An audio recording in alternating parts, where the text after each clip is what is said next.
Hi, we're Greg and Gretchen DeVries with God in the Family. Yes, so good to be with you.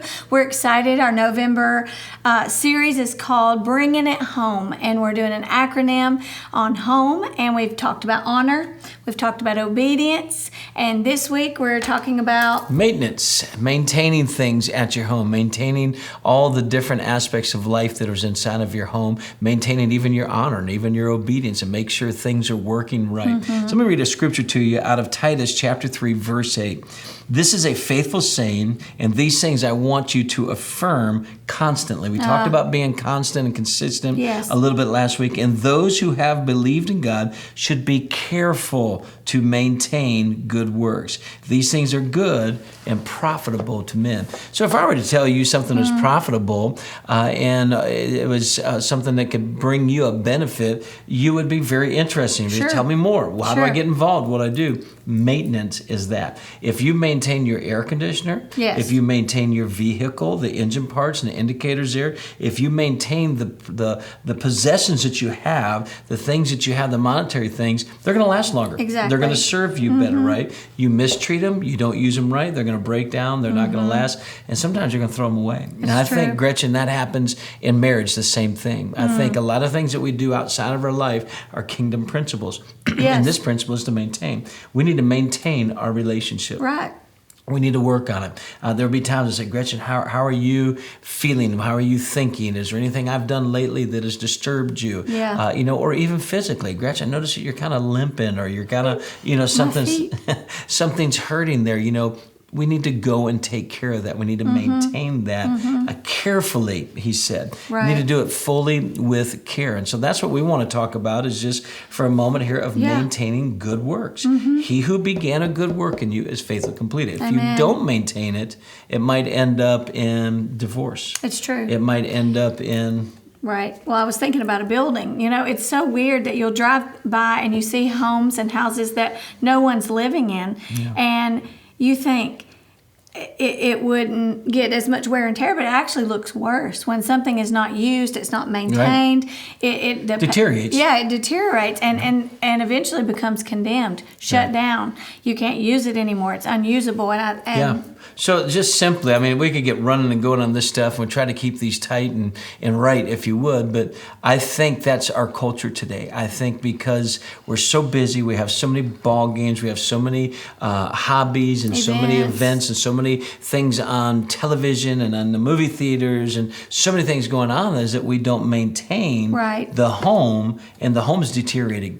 Friends, listen to me. The home life is not the main life anymore. It's just we come, we go, we're doing this and that, and it starts to wear out. It's true. We've had students come in to our discipleship program, and we'll have them over once a month, to have a dinner and sit down at the table, and we've literally had some of them say, I've never sat down and had a dinner at the dinner table with my family. And that's shocking to me, but they're like, we would just fix our plate and eat in the living room, or I'd go to my room and shut the door and eat my own plate. They've never really had family dinner. And that may seem, family dinner, whatever. It's important, family time around the table. So let's just talk about a little ways to maintain physically, relationally, mentally, spiritually, carefully. And we're not going to spend a whole lot of time on all these. We're just going to have a little bit. Let's touch on physically. It's important just the maintenance of your home, because when you live somewhere that's in order, it makes you feel better. It makes you feel more at peace. You're not chaotic when you walk in and things are constantly all over the place, because it makes you feel overwhelmed. If you walk into your closet and your closet's disarray and you don't know where this is or that is, and you're thinking about wearing something and you forgot that you never sent it to the dry cleaners or never made it to the laundry room, you walk in, your day now starts off chaos. And confusion, frustration is not there. I dress according to how I feel that day. And so you walk in there and I'm like, I don't feel good. I just don't feel right. This doesn't fit right. This doesn't look right. It's out of season. It didn't have something ready. You're not ready. You're not fit. Yep. And I read a little... So, I'm sorry. No. Maintain your closet. That's the idea. Maintain your closet. And we've said this, we reiterate it over and over with our children. Don't put it down, put it away. Don't put it down, put put it away. When they come in, instead of just putting their shoes wherever, go ahead and put them away in their closet. Maintaining their rooms, not just clean your rooms. And this is an ongoing battle. Make your bed. Believe me, this is an ongoing battle. We're still, working with our younger ones. Maintain your room. When you take something off, either put it in the dirty clothes, hang it up, or put it in your drawer. So it's little things like that. So physically maintaining the area we live in is a big thing. Another thing was everything should have a place. Sure. Try to find a place for everything in your home. So let's go back to the word maintain. Think of a maintenance person at a factory, okay?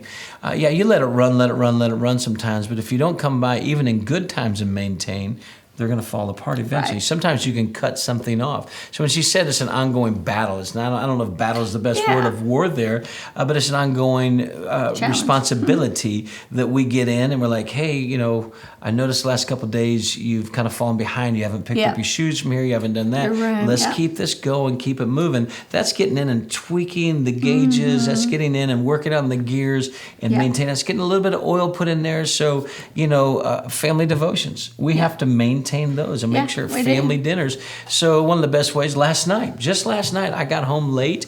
I had a full day, and it was a great day. It was a great day of ministry, but I called the whole family. I'm eating dinner by myself. Everybody else has already eaten, and I'm eating, and I just wanted everybody around. Yeah. We were maintaining family time. I asked them what they were doing that day. And that was so cool because even though we weren't eating, we all sat at the table with him while he ate and had a family discussion around the table, even though we weren't eating. As if we were all eating dinner together. Right. But that was maintenance. I've traveled a lot, and I get on the airplane, guys come in with work clothes on and these suitcases that are made out of this durable plastic or metal. They're throwing it up there, and you can tell. I know who they are.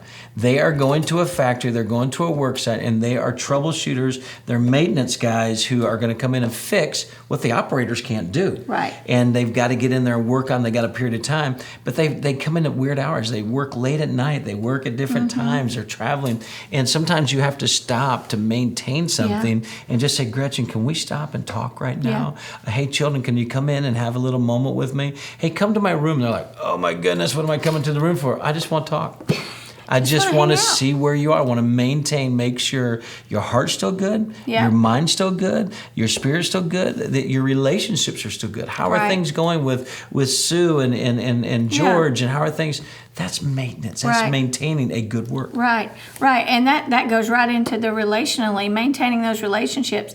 Again, marital relationship, maintaining, set time aside to where you have time to actually discuss the day, or you get to go out every once in a while and do dinner as much as possible. Now, I know some of you're like, I have a bunch of young children, I can't go out. And I understand, I've been there before. Once the children go to bed, set a little time aside to where you make a hot cocoa together and just sit and talk, or just sit and talk. You don't have to have any cocoa.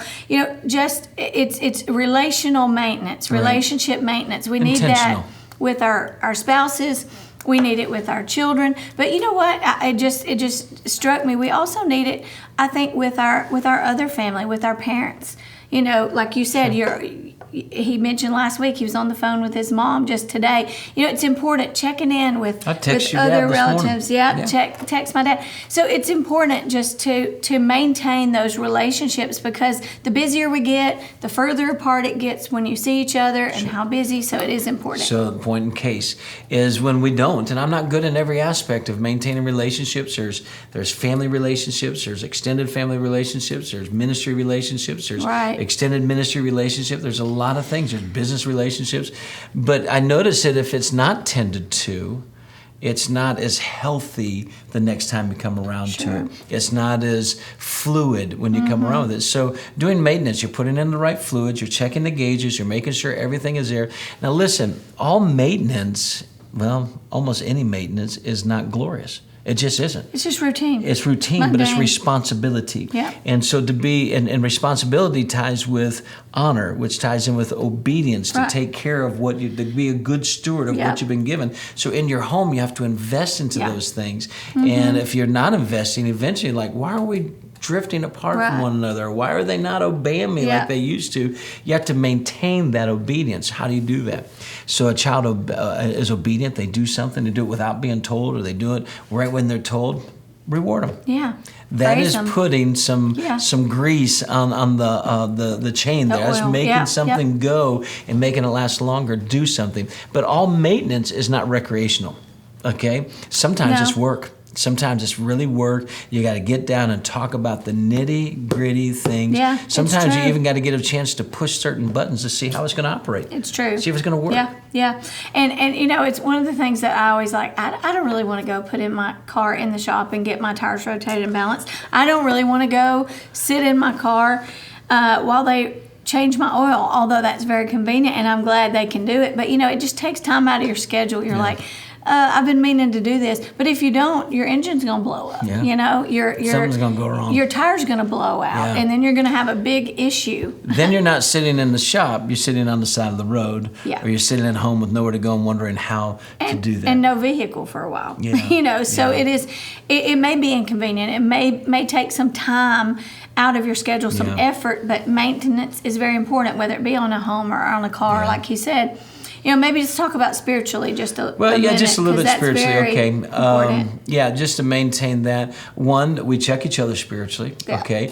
But I think it's okay for you to go to the Lord and say, hey, Lord, search me, as David Yeah. said. Try my heart. You know, if there's any wicked thing, any untruthful thing in there, ask God to be an indicator in your life to convict me in this area. And you may walk out of your prayer room going, I'm good. I've got it. And as soon as you walk out, as soon as you go to work or you see a family member, something happens and you respond, and you're like, oh my goodness. That's him putting his finger on it and saying, how does that feel, son? How does that feel, daughter? You know, there. Yeah. And so I think that that's important to invite him in. I love the passage of scripture, and we're going to wrap this up. It says, behold, I stand at the door and knock. And knowing that he's eternal, that's not a one-time thing. He's constantly tapping on doors that need surveying or need checking and need that maintenance to look into it. So open your heart up to the Lord. Yeah, I know I need spiritual maintenance. I'm always talking about spiritual inventory. And that's something that's how you do spiritual maintenance. You take inventory in your life. How's my prayer life? How's my worship life? How's the way that I feel toward Greg? Not just the way that I treat him, but how's my heart toward him? Do I have any resentment? Do I have any bitterness? Do I have an attitude, you know, in anything? And so, you know, spiritual maintenance is so important, with the Lord. Yeah. It is. Thank you so much for being with us today, Gretchen. I enjoyed doing this with you. I really enjoy that, and we enjoy being with you also. Contact us. Let us know what's going on. Maybe you have a question or a comment of some sort. That means a lot to us. We love you. God bless you. Have an incredible day. Do your maintenance.